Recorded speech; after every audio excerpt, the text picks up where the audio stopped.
ठाकुर जी का दूसरा स्वरूप है चैतन्य। भगवान चैतन्य है। चैतन्य का मतलब क्या होता है? दो होते हैं, एक होता है जड़, दूसरा होता है चैतन्य। तो जड़ का मतलब जो निष्ठुर है, जैसे ये माइक है, अब ये जड़ है, कोई खंबा है, वो जड़ है। ठाकुर जी के लिए कहा गया वो जड़ में दिखते हुए भी साक्षात चैतन्य हैं। वो आपको दिख रहे हैं कि वो पत्थर के पाषाण के रूप में खड़े हैं, वो धातु के रूप में खड़े हैं, पर वो धातु नहीं है, पाषाण नहीं है। आपको बुद्धि से उनको चैतन्य ही मानना चाहिए, वो साक्षात चैतन्य है। हम तो अपनी कथा में एक बात कहा करते हैं कि भाई आपकी भक्ति उसी दिन प्रारंभ हो जाती है जिस दिन आप ठाकुर जी को चैतन्य मानने लग जाते हो। आपके मन में जब तक ये विचार रहेगा कि ये जड़ हैं, आपसे कोई ना कोई अपराध बनता ही रहेगा। अब आपने भोजन किया, बहुत ध्यान से सुनिएगा। अब भोजन करते समय जैसे ही दाल चखी तो दाल में बड़ा तेज नमक था, बहुत तेज नमक। महाराज आंखें बंद हो गईं। आपके मन में विचार क्या आएगा? इस दाल को ठीक करो, इसमें पानी डालो, नींबू निचोड़ो, कुछ भी करके इस दाल को ठीक करो। लेकिन इसकी जगह यह विचार आना चाहिए कि अरे ठाकुर जी का भी तो भोग लगा, बेचारे इतने नमक वाली दाल खा गए। नहीं, दूसरी दाल बनाओ, ठाकुर जी को फिर से भोग लगाओ। पहले ठाकुर जी को कुछ मीठा पधरा दिया, बोले ठाकुर जी पूरा मुंह कड़वा हो गया होगा, आपने तो कुछ बोला भी नहीं, लो पहले खीर खाओ, थोड़ा मीठा कर लो, तो दूसरी दाल बननी, फिर से पवाएंगे आपको। ऐसा विचार आता है कभी मन में? नहीं आता। अपने लिए आता है, चलो मैंने तो नमक वाला खा लिया, बच्चे नहीं खाए उनके लिए ठीक कर दो, पत्नी नहीं खाए उनके लिए ठीक कर दो, आगामी परिवार के लोग हैं वो उनको नमक नहीं ज्यादा लगे उनके लिए ठीक कर दो। और जो बेचारा पहले पा चुके, सबसे पहले ठाकुर जी ने भोग लगाया, उनके लिए विचार क्यों नहीं आया? क्योंकि हमने उनको जड़ मान लिया है। क्योंकि हमारे मन में यह भाव आ जाता कि ये तो जड़ है ना। जिस दिन आप चैतन्य बुद्धि कर लोगे ठाकुर जी के प्रति, उसी दिन आपकी भक्ति प्रारंभ हो जाएगी। श्री एक भक्त की कथा में सुनाया करता हूं, अंगद जी। उन अंगद जी, वो एक राजा के मंत्री थे।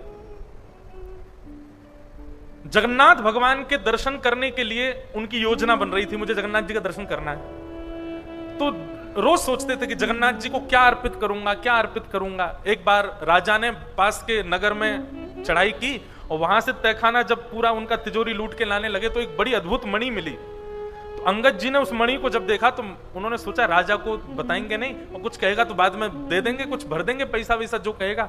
ये मणि तो मैं जगन्नाथ जी को अर्पित करूंगा। और ऐसा करने के लिए उन्होंने वो अपने पगड़ी में रख ली। राजा को यह बात पता चली, पर राजा जानता था कि ये बड़े पराक्रमी है, इनसे युद्ध नहीं कर सकता।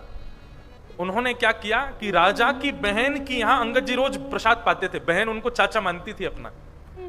तो अंगद जी प्रसाद पाने के लिए रोज राजा की बहन के घर जाते थे।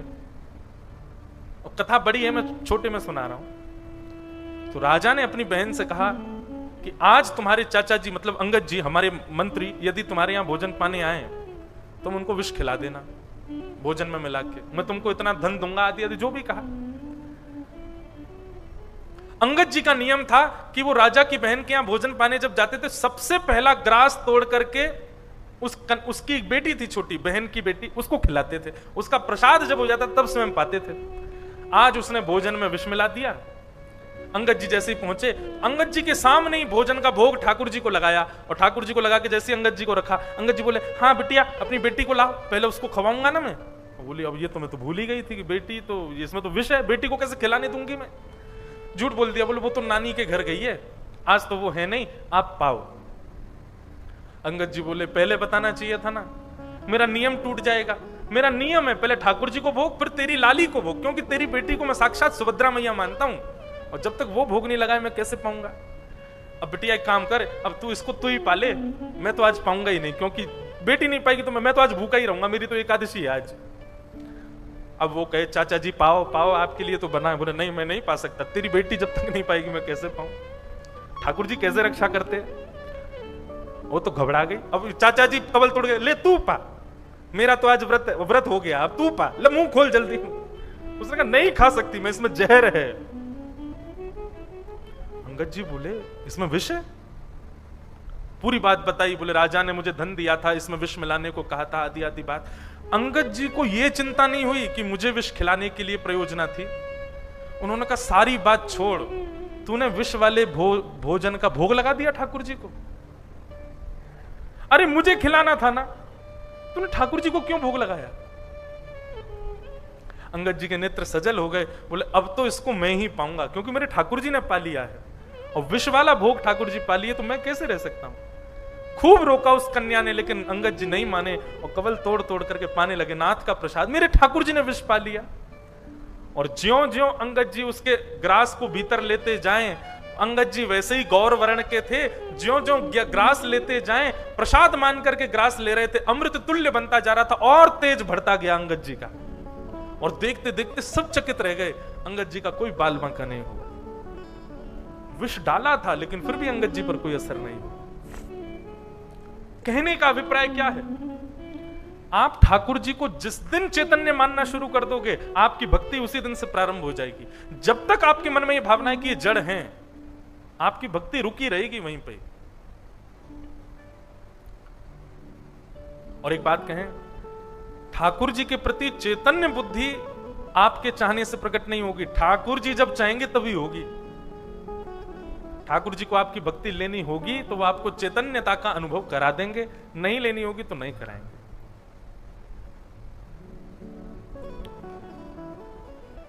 तो भगवान का दूसरा रूप क्या है? चैतन्य। ठाकुर जी का तीसरा रूप क्या है? आनंद। भगवान आनंद स्वरूप है। ठाकुर जी को देख के सुख नहीं मिलता, ठाकुर जी को देख के चैन नहीं मिलता, ठाकुर जी को देख के संसार के आदि आदि भाव नहीं, ठाकुर जी को देख के आनंद आता है, आनंद बढ़ता है। एक क्षण के लिए एक छवि दिख जाए बस नाथ की, वही देख करके लगता है कि बस मिल गया सब कुछ। अच्छा, कितनी अच्छी बात है, पूरे संसार में ठाकुर जी को अलग अलग नाम है, कहीं भगवान हैं, कहीं लाल जी हैं, कहीं बिहारी जी हैं। ठाकुर जी को या तो हम लाल जी बोलते हैं, जैसे वृंदावन बिहारी लाल, राधा रमण लाल, या तो ठाकुर जी के नाम के पीछे संबोधन आएगा लाल, या फिर ठाकुर जी के नाम के पीछे संबोधन आएगा नाथ, श्रीनाथ, जगन्नाथ, द्वारिका नाथ। पर एकमात्र हमारे श्री पंढरपुर के श्री पंडरीनाथ ऐसे हैं तो नाथ ये भी हैं, तो विठ्ठल लाल ये भी। पर इनके लिए एक अभंग में हमारे जो सखा हैं, जो हमारे यहाँ के भक्त हैं, उन्होंने सखा संबोधित किया। अबीर गुलाल उधरी तरंग, अबीर गुलाल उधरी तरंग। फिर कैसे? नाथा घणी नाचे माझा सखा पांडुरंग, नाथा घरी नाचे माझा सखा पांडुरंग, सखा पांडुरंग। ये ऐसे ठाकुर जी जिनके लिए सखा संबोधन करते हैं यहाँ के वैष्णव भक्त। तो ठाकुर जी कैसे हैं? बोले आनंद देने वाले हैं, सुख नहीं, चैन नहीं, आनंद।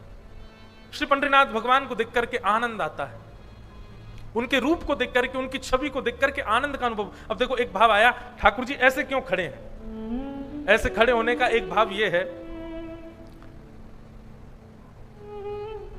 दुनिया में किसी भी मंदिर में जाओ, ठाकुर जी के हाथ में कुछ ना कुछ तो होगा। चतुर्भुज रूप ठाकुर जी का दर्शन करो, शंख चक्र गदा पद्म। हमारे वृंदावन बिहारी लाल के दर्शन करो, वंशी है हाथ में। कहीं भी चले जाओ, छोटे छोटे लड्डू गोपाल, तो उनके हाथ में भी मक्खन है, लड्डू है। लेकिन श्री पंडरीनाथ भगवान दोनों भुजा ऐसे करके खड़े हैं। मतलब इस रूप का अर्थ क्या है? व्यक्ति जब आपको आकर्षण करना चाहता है, आपका आकर्षण करना चाहता है, तो वो ऐसी वस्तु हाथ में लेगा या ऐसी वस्तु धारण करेगा जिससे आप आकर्षित हो। तो हमारे वृंदावन बिहारी लाल, हमारे वृंदावन के ठाकुर जी जो हैं, वो आकर्षण करने वाले, कर्षतीति कृष्ण, इसलिए वंशी लेकर के खड़े हैं। उनकी उस त्रिभंग लली पर आप आकर्षित हो जाओगे। वहीं आप द्वारिका जाओ या बद्रीनाथ जाओ तो शंख चक्र गदा पद्मधारी ठाकुर जी हैं। वहां पर ठाकुर जी आयुध लेके खड़े, माने रक्षात्मक भाव से खड़े हैं। तुम बताओ अपनी संकट क्या है, मैं अपने आयुधों से अभी उनको नष्ट कर दूंगा। लेकिन पंढरपुर में कुछ नहीं, ठाकुर जी ऐसे खड़े। ऐसे खड़े होने का मतलब क्या है? व्यक्ति के दो रूप होते हैं, एक तो होता है उसका प्रोफेशनल रूप और एक होता है उसका निज रूप, पर्सनल रूप। तो प्रोफेशनल जब वो होता है तो अपनी जो उसका प्रोफिलिज्म है उसमें रहेगा, पूरे अपने आयुधों में, अपने वेशभूषा में, अपने वस्त्रों में। लेकिन जब अपने घर पर होता है या जहां पर वो प्राइवेट जोन में हो, पर्सनल जोन में हो, वहां वो सहज होता है। तो श्री पंडरीनाथ भगवान जो है सहजावस्था है ठाकुर जी की। हम लोग भी जब सहज होते हैं, जब असहज अवस्था होती है तो हम कैसे भी खड़े हो जाते हैं, लेकिन जब मंच पे आना हो, कहीं जाना हो, तो हमारी भी एक एटिकेट्स होते हैं, ऐसे चलेंगे, थोड़ा स्ट्रेट रहेंगे, हाथ ऐसे करेंगे, पीछे करेंगे। लेकिन जहां पर लगता है कि अपने सब सखा मंडली है, वहां भी हम भी ऐसे ही खड़े हो जाते हैं, वहां भी हम भी किसी का टेक ले लेते हैं, हम भी थोड़े पौड़ जाते हैं, एक असहज सी अवस्था में रहते हैं। तो श्री पंडरीनाथ भगवान जो है ये इनका प्राइवेट जोन है। यहां पर जिसको एंट्री मिल गई समझ जाओ कि वो ठाकुर जी का अंतरंगी हो गया है। अब वो ठाकुर जी को किसी भी रूप में देख सकता है। तो ठाकुर जी की असहज अवस्था है। ठाकुर जी असहज अवस्था में खड़े, अपनी पर्सनल अवस्था में खड़े, अपने प्राइवेट उसमें, कोई आयुध नहीं, कोई आकर्षण का भाव नहीं, बस ऐसे ही खड़े। एक रूप ठाकुर जी के इस रूप के लिए ऐसा बताया जाता है कि संसार में ठाकुर जी बांटने के लिए खड़े हैं, पर यहां ठाकुर जी दोनों कंधे पर हाथ रख के, दोनों कमर पर हाथ रख करके मानो हमसे कह रहे हो कि और जगह तो तुम जितना मांगते हो उतना हम दे रहे हैं, यहां पे हम दोनों हाथ रख के खड़े, तुझे जो चाहिए तू ले जा। ठाकुर जी देख रहे हैं कितना ले जा सकता है तू ले जा। कोई व्यापारी किसी को सामान गिनवा रहा हो या किसी को दे रहा हो तो उसकी अवस्था ऐसी होती है उस समय, देखते समय, ले जाओ, जितना ले जाना है ले जाओ। ठाकुर जी प्रतीक्षा कर रहे हैं, कितना ले जा सकते हो ले जाओ। मानो इस अवस्था में ठाकुर जी यहां पर खड़े। एक तीसरी और मुझको अति प्रिय अवस्था जो श्री पंडरीनाथ भगवान की लगती है, मानो इस अवस्था में ठाकुर जी खड़े होकर के ऐसा कह रहे हो कि तुम मेरे पीछे आके खड़े हो जाओ और अपने जीवन में आने वाले आर्तों को कह दो कि हमारे आगे श्री पंडरीनाथ भगवान खड़े हैं, रक्षात्मक भाव से खड़े हैं। बोले इस पर आने से पहले तुमको हमसे मिलना पड़ेगा, इसलिए ठाकुर जी रक्षात्मक भाव से खड़े। समझ में आई? बच्चे की लड़ाई हो जाए, बच्चा दौड़ा दौड़ा जाए, माँ देखो वो मुझे मार रहा है, तो माँ कहती पीछे आ, तू यहाँ खड़ा हो जा। हाँ भाई किससे मिलना है? आपका बेटा, इधर आ, पहले बताऊं तुझे मैं, आपका बेटा ऐसे करके क्या। माँ भी ऐसी खड़ी होती है, रक्षात्मक भाव। तो मानो अपने भक्तों को आड़े पीछे लेकर के ठाकुर जी आड़े खड़े हो जाते हैं। आगामी जितने भी तुम्हारे जीवन के आर्त हैं सबको कह दो कि हमारे आगे पंडरीनाथ भगवान खड़े हैं। मानो हम सबको ये संकेत कर रहे हैं कि मैं रक्षात्मक भाव से खड़ा हूं, तुम बस मेरा आश्रय ले लो, बाकी मैं देख लूंगा मुझे क्या करना है। इसलिए ठाकुर जी ऐसे खड़े। और चौथा और बड़ा सुंदर भाव कि ठाकुर जी ऐसे क्यों खड़े हैं, श्री ज्ञानेश्वर माउली वर्णन करते हैं कि श्री पंडरीनाथ भगवान ऐसे क्यों खड़े हैं।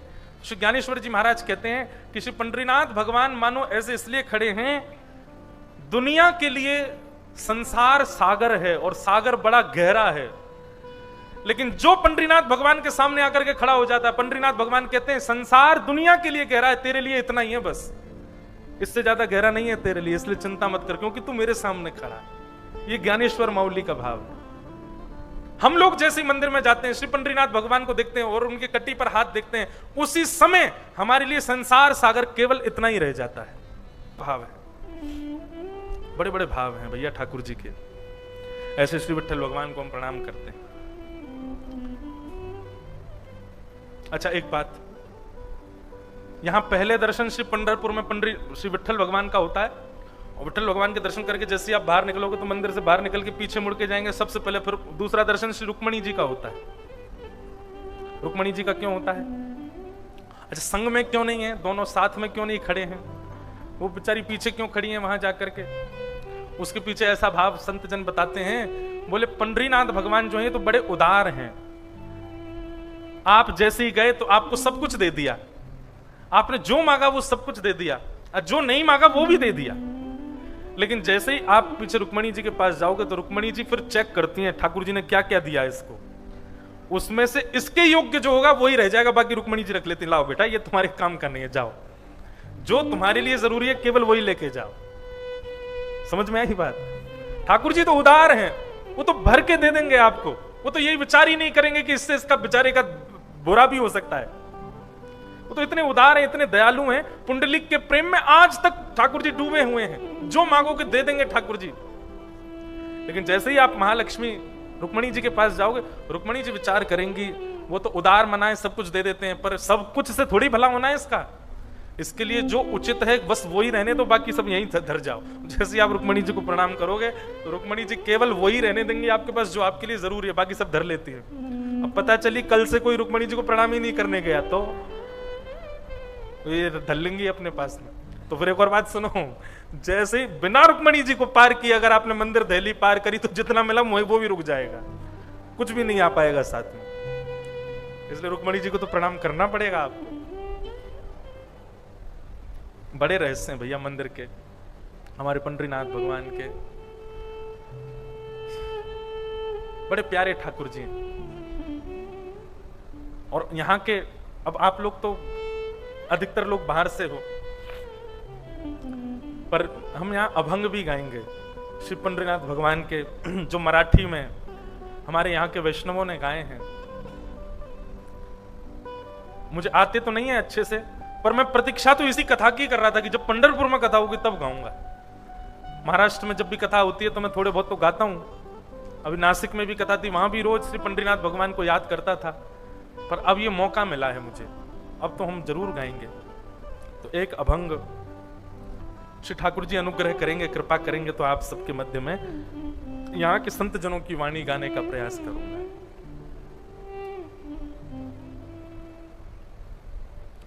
तो श्री पंडरीनाथ भगवान, इनको प्रणाम करते हैं। आइए अब आगे चलें। 88,000 सौनकादि ऋषि नैमिषारण्य में यज्ञ कर रहे थे। किसके लिए कर रहे थे? मेरे और आपके कल्याण के लिए यज्ञ कर रहे थे।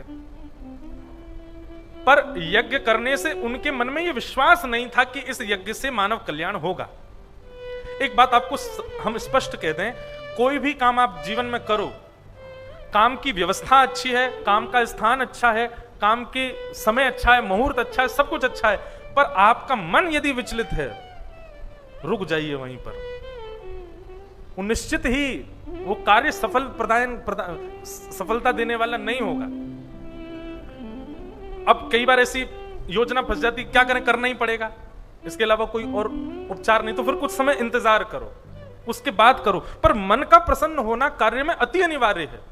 श्रीमद् भगवत गीता में भगवान कहते हैं कि अनुष्ठान तभी सफल होता है जब उसमें 5 चीजें हो। 5 चीजें अलग अलग हैं, अंतिम चीज उसमें कही गई मन। यदि आपका मन प्रसन्न नहीं है किसी कार्य को करने में और आप उस कार्य की पूरी योजना बना रहे हो, तो वो कार्य सफल नहीं हो पाएगा। मन की प्रसन्नता होनी चाहिए, चाहे वो यज्ञ हो, अनुष्ठान हो, व्रत हो, नियम हो, कुछ भी, संसारी काम भी कोई भी हो, मन की प्रसन्नता बहुत आवश्यक है। ऐसे ही सौनकादि ऋषि यज्ञ कर रहे थे मानव कल्याण के लिए, लेकिन उनके मन बड़ा विचलित सा हो रहा था। यज्ञ तो हो रहा था, सामग्री तो डाली जा रही थी, वेद मंत्र तो बोल रहे थे, लेकिन मन में प्रसन्नता नहीं थी।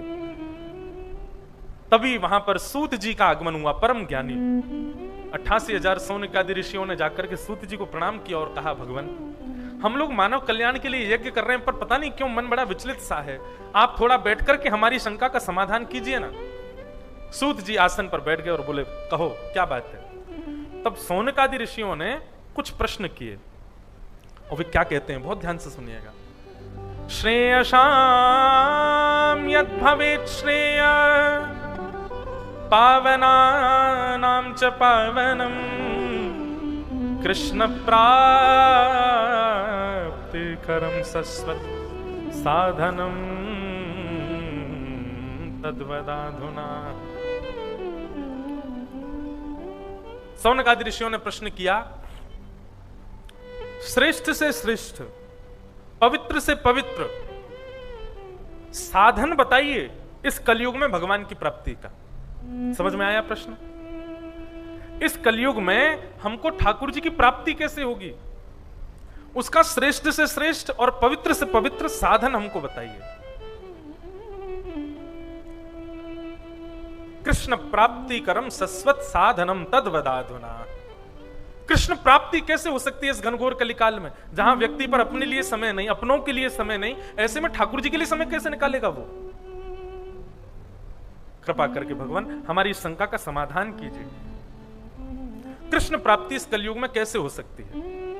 तब सूत जी महाराज इसका उत्तर देते हुए कहते हैं, कालव्याल मुखग्रास त्रास निर्णास हेतवे श्रीमद् भागवतम शास्त्रम कलौकीरेण भाषितम कलौकीरेण भाषितम।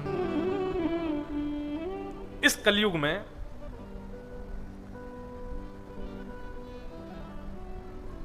एक ही उपाय से कृष्ण प्राप्त हो सकते हैं। बहुत सावधानी से सुनो, सब लोग इधर देखो, ध्यानपूर्वक सुनो। और वो कैसे? जिस समय आपके चित्त से मृत्यु का भय निकल गया, मृत्यु का भय निकलते ही ठाकुर जी की प्राप्ति संभव हो सकती है। लेकिन किंचित रूप से भी यदि मृत्यु का भय चित्त में विराजमान है, मैं मर जाऊंगा, मुझे कुछ हो जाएगा, मुझे कुछ भी हो सकता है, मुझे कुछ, अच्छा एक बात बोलूं, मृत्यु का भय है तभी तो हम सब काम कर रहे हैं। पता नहीं कब हमारा अंत हो जाए, बच्चों के लिए इतना तो कर जाऊं, इतना तो खड़ा कर दूं, पत्नी के लिए ये तो व्यवस्थित कर जाऊं, आने वाले वंश के लिए ये तो कर जाऊं। मृत्यु का भय तो हमसे कर्म करवा रहा है। जिस दिन मृत्यु का भय नष्ट हो गया, उसी दिन भगवत प्राप्ति संभव है। और मृत्यु का भय नष्ट कैसे होगा? बोले श्रीमद् भागवतम शास्त्रम कलौकीरेण भाषितम। मृत्यु का भय हमारे चित्त से निकालने का एक ही उपाय है, और वो है श्रीमद् भागवत। भागवत की कथा सुन लीजिए। श्रीमद् भागवत का प्रथम पॉइंट है ये। भागवत जी कृष्ण प्राप्ति कराएंगे, पर कृष्ण प्राप्ति के लिए जो जरूरी है मृत्यु का भय निकलना, उसको पहले कराएंगे। आप कहेंगे महाराज जी तो मतलब कथा सुनने वालों को मरने वरने से डर नहीं लगता है। ऐसा स्पष्ट तो नहीं कह सकता, पर हां, कथा जगत में रहने वाले, कथा श्रवण करने वाले को मृत्यु भयभीत नहीं दिखाई देती है, मृत्यु सत्य दिखाई देती है कि वो परम सत्य है, आनी ही है मेरे जीवन में। क्यों ना मैं उसको सुखद बनाऊं, क्यों ना मैं उसको आनंददायी बनाऊं, क्यों ना मैं उसको पवित्र बनाऊं। वो उस क्रिया में लग जाता है। और मृत्यु को सुखद बनाने की क्रिया में लगना, ये मृत्यु के भय से बचने के समान है।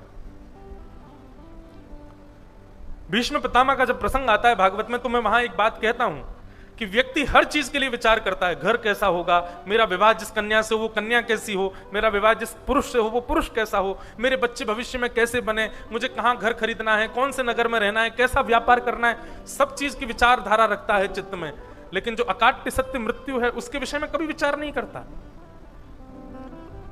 मृत्यु निश्चित है, मेरी मृत्यु हो तो वो कैसी हो, इसके बारे में कभी विचार नहीं करता।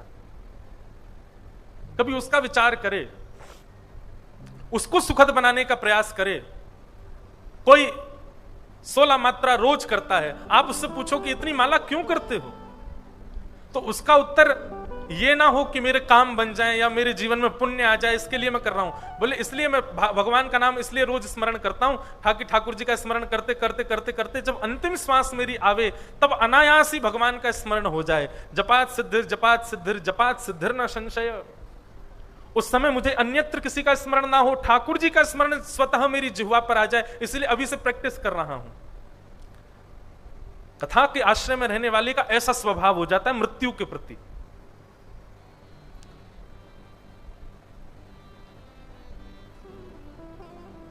कहने के बाद भगवत प्राप्ति के लिए मृत्यु का भय निकलना बहुत आवश्यक है, और मृत्यु के भय से बचने के लिए श्रीमद् भागवत का आश्रय आवश्यक है। भागवत मृत्यु को भयभीत नहीं, मृत्यु को आनंददायी बना देती है। व्यक्ति फिर प्रयास करेगा, अपने दिनचर्या में से एक क्षण ऐसा कुछ करेगा जिससे उसकी मृत्यु सुखद हो, उसकी मृत्यु पवित्र हो। हमारे पूज्य नाना जी पंडित श्री कृष्णलाल शास्त्री जी, उनका प्रत्यक्ष देखा मैंने। नित्य भागवत जी का पाठ करते थे, नित्य गौशाला जाते थे, कथाओं में जो भी दक्षिणा मिलती थी चुपचाप बिना किसी को बताए कहीं पर जाकर के दे आते थे।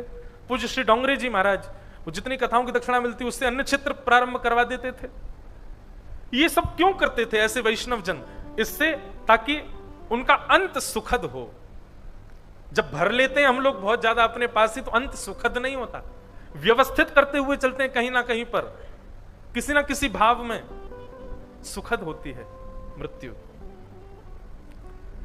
हमारे पूज्य नाना जी जिस समय उनके भगवत धाम जाने का समय आया, बिल्कुल ठीक स्वस्थ थे, पर ठीक उससे एक दिन पहले अपने आप ही बता रहे थे कि जब मेरे प्राण जाएं तो क्या करना है। बोले यमुना जी का जल ले आना, उससे मेरे तन का स्नान करा देना, मेरे शालिग्राम भगवान जिनका जीवन भर मैंने सेवा की उनका अभिषेक करके मेरे मुख में जल डाल देना, ब्रज में जितने भी बड़े बड़े स्थान हैं जैसे नंदगांव, बरसाना, गोकुल, वृंदावन, सबकी रज ला करके मेरे तन पर लगा देना। मेरी जब मृत्यु हो तो उस समय पर कोई रुदन मत करना, सब लोग श्रीमद् भागवत जी में विद्यमान गोपी गीत का पाठ करना, गोपी गीत सुनाना। जब शव यात्रा जाए तो कोई भी एक व्यक्ति भागवत जी के श्लोक गा देना, गाते रहना। जब चिता में अग्नि दी जा रही हो तो भगवान का मधुर संकीर्तन, पहले ही बता रहे, सब लोग कह रहे आप ऐसा क्यों बोल रहे हो, बोले नहीं मैं एक बात बता रहा हूं, कुछ समय का पता नहीं। और फिर अंत में बोले जब प्राण पूरा सब संस्कार हो जाए तो जो राख होती है ना उसको नदी में बहाते हैं, वो नदी में बहाना और बची हुई जो राख हो ना वो श्री गिरिराज जी की तलेटी में दे देना। मैं सदा गिरिराज जी के श्री चरणों में ही रहूं, ऐसी भावना। रात्रि में ऐसा उन्होंने कहा और प्रातः काल तो भगवत धाम प्रस्थान कर गए। मानो उनको पूर्व संकेत प्राप्त हो गया था। एक बात कहें आपको, कई लोगों के परिवार में ऐसा हुआ होगा कि किसी के बड़े बुजुर्ग को या जाने वाले को पूर्व संकेत मिल गया हो, और ये पूर्व संकेत मिलकर के उसको व्यवस्थित वही कर सकता है जिसने जीवन भर भागवत का आश्रय लिया होगा। संसारी व्यक्ति को तो पता ही नहीं लगने देते ठाकुर जी, बिना मिस कॉल दिया आ जाते यमराज जी। लेकिन जो बहुत व्यवस्थित रहता है, जिसका जीवन बहुत सुखद होता है, बहुत अच्छे से भागवतीय जीवन जो जीता है, ठाकुर जी उसको पूरा पूरा कॉल करते हैं, मैसेज भेज देते हैं, भाई तेरा इतने बज के इतने समय पर समय है, उससे पहले अपनी व्यवस्था कर ले।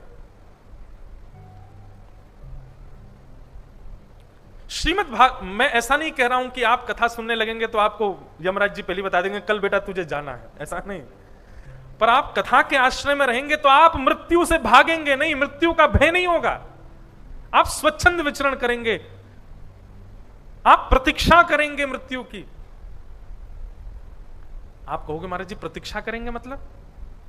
प्रतीक्षा करेंगे मतलब कथा सुनने वाला व्यक्ति जो होता है ना, 7 दिन कथा सुनने से उसका मानो जैसे विवाह हो गया ठाकुर जी के साथ में। आज प्रथम दिन एक फेरा हो गया आप सबका, कल के अगला जो व्यक्ति होता है ना, और देखो सुनने वाले तो 1000 होते हैं, पर कथा जिसको चुन लेती है, ये विशेष बात है। हजारों लोग कथा में बैठे हैं, सबका जीवन परिवर्तित नहीं होता, उसी का होता है जिसको कथा चुन लेती है। अच्छा, ये प्रोसेस कैसे? आप चुनने से प्रारंभ करो, आप चुनो कथा को, आप सुनो कथा को, आप जीवन में उतारो कथा, तब भी प्रभाव नहीं होगा। बस ये करते रहो, करते करते एक दिन कथा आपको चुनेगी, और जिस दिन कथा आपको चुनेगी उस दिन से क्या हो जाएगा, ये पद जो श्री हनुमान प्रसाद पोद्दार जी ने गाया, ये इंप्लीमेंट होगा आपकी लाइफ में। फिर आपकी हर क्षण की क्रिया कैसी होगी कि मुझे पिया के देश जाना है तो मैं ऐसा करके जाऊं कि जो व्यवस्थित हो। अभी आप गलत खा ले रहे हो, अभी आप गलत पी रहे हो, किसी के साथ गलत कर रहे हो, क्योंकि आपको पिया के देश जाने की चिंता नहीं है।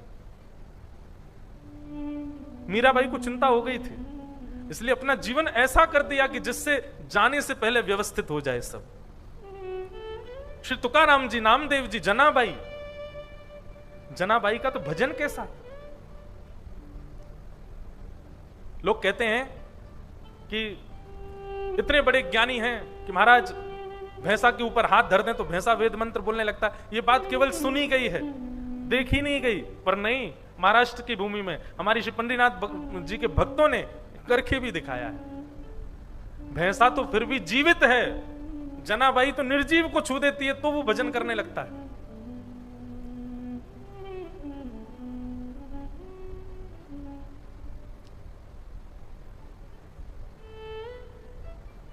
कबीरदास दर्शन करने आए जनाबाई के। बहुत सुना था कि जनाबाई बहुत बड़ी भक्तानी है। नगर में घूमते रहे, जनाबाई कहां मिलेंगी सब बता, आगे से जाओ उधर मुड़ जाना, वहां जनाबाई का घर है। कबीरदास जैसे ही पहुंचे बड़ा एक्साइटेड थे, जनाबाई से मिलेंगे, बहुत बड़ी भक्तानी है। तभी जाकर के क्या देखा, भीड़ लगी है महाराज। कबीरदास जी ने थोड़ी ऊंचाई सी अटारी सी पे चढ़ के देखा, 2 माताएं लड़ रही थी आपस में। कबीरदास जी ने पूछा ये क्यों लड़ रही हैं? अरे क्या बताएं, ऐसी कोई बात ही नहीं है। बोले क्या बात हो गई? बोले ऊपले, गोबर के ऊपले होते हैं ना, वो सुखाने के लिए छत पर रखे थे। अब छतों में पहले ऐसे हमारी आपके जैसे तो होता नहीं था, पहले छतें भी नहीं होती थी, पहले छत नहीं होती थी, पहले तो बस ऐसे खपरेल के घर बनते थे, बीच में आंगन होता था, तो दीवारों पे ही गोबर थाप देते थे। अब उसमें कोई ऐसे लाइन वाइन तो खिंची नहीं होती थी कि भाई यहां तक हमारे हैं, यहां से तेरे हैं। तो बेचारी कोई अपने ऊपले निकाल रही थी, उन ऊपलों में जनाबाई के ऊपले ले गई है, तो जनाबाई लड़ रही है मेरे ऊपले वापस कर। कबीरदास जी बोले तो फिर? बोले सामने वाली ऊपले दे भी रही है, लेकिन जनाबाई कह रही है ये मेरे ऊपले नहीं है, मेरे वाले दे। अब बोले ऊपलों में भी मेरा तेरा होता है क्या? गोबर का बना कंडा है, गोबर का बना ऊपला है, अरे अब इतने ऊपलों में मिल गए ऊपले, काहे को लड़ रही हैं? कबीरदास बोले हमने तो गलत सुना इनके बारे में, हमको तो लगा था ये परम वैष्णव हैं, परम भक्त हैं, पर ये तो यहां तो कलेश कर रही हैं। ये कैसी जनाबाई? कबीरदास बोले लेकिन इतना सुना है तो थोड़ी देर और डट के देखते हैं। पंच ने आकर के कहा अरे भाई तुमने पूरा गांव अधर कर दिया, अरे 4 ऊपले तुम्हारे ले गई, ले जाओ ना इनको, ये 4 ऊपले दे तो रही है। बोले ये मेरे नहीं है, मेरे वाले दो। ऊपलों में कौन तेरा मेरा होता है, तुम्हारे इसके ले जाओ ना। बोले इसके नहीं चाहिए, मुझे अपने ऊपले दिखाओ, मैं खुद देखूंगी मेरे कौन से। गांव के लोग बोले क्या पागलपन चल रहा है पता नहीं, उसने लाके सारे ऊपले धर दिए, ढूंढो तुम्हारा कौन सा है। तो जनाबाई नीचे बैठ गई और एक ऊपला को उठावे कान से लगावे, ये तेरा है, ये भी तेरा है, हाँ ये मेरा है, अपने पास रख ले। गांव के लोग बोले ये क्या हो रहा है, ये कान से लगा लगा के क्या देख रहे? कबीरदास जी की भी थोड़ी इच्छा बढ़ी, मैं भी तो देखूं भाई कान से क्यों लगाए जा रहे हैं। सबने पूछा ए जनाबाई ये तुम कान से लगा लगा कैसे पता चल रहा है तुमको तुम्हारे कौन से? बोले तुम मेरे वाले और इसके वाले लगा के देखो कान से। उसके ऊपले उठा करके कान से लगा, बोले कुछ सुनाई दिया? बोले नहीं कुछ नहीं। बोले अब मेरे लगाओ। जनाबाई के हाथ से छुए ऊपले कान पर श्री पंडरीनाथ भगवान के। लेकिन आपको एक रहस्य बताऊं, इतनी भीड़, सबको पता है मंदिर छोटा है, स्थान वैसा ही है जाने का, हमको दर्शन नहीं होने वाला, फिर भी क्यों आते हैं लोग? बच्चों को ले लेकर के, अपने पूरे परिवार को ले लेकर के आते हैं। ऐसा मां प्रेम का शब्द है।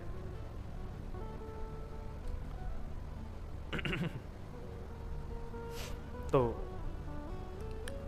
श्रीमद् भागवत, जब से भागवत जी की सन्निधि आप ग्रहण करते हो उसके बाद प्रत्येक क्षण आप ऐसा जीने लगते हो कि मुझे पिया के देश जाना है, इसलिए मैं व्यवस्थित जीवन जीऊं, मैं दूषित जीवन ना जीऊं, मैं ऐसा कुछ ना करूं जिससे पिया मुझको त्याग दे। पिया मतलब पंडरीनाथ, जिससे श्याम सुंदर मेरा त्याग कर दे, ऐसा मैं कुछ नहीं करूंगा। कथा सुनने का मूल अभिप्राय तो यही है कि हमको ठाकुर जी को रिझाना है, ठाकुर जी का प्रिय बनना है, और उनके प्रिय बनने के लिए जो जो उपाय व्यास जी बताएंगे हम सब पालन करेंगे। जिस कार्य से, जिस व्यवस्था से, जिस व्यवहार से ठाकुर जी मुझसे दूर हो जाएं, ठाकुर जी मुझसे नाराज हो जाएं, मुझे वो नहीं करना है। ऐसा भाव चित्त में उत्पन्न हो जाए तो समझ जाओ भागवत जी ने आपको चुन लिया और आपने भागवत जी को सुन लिया। कथा सुनने के बाद भी जैसे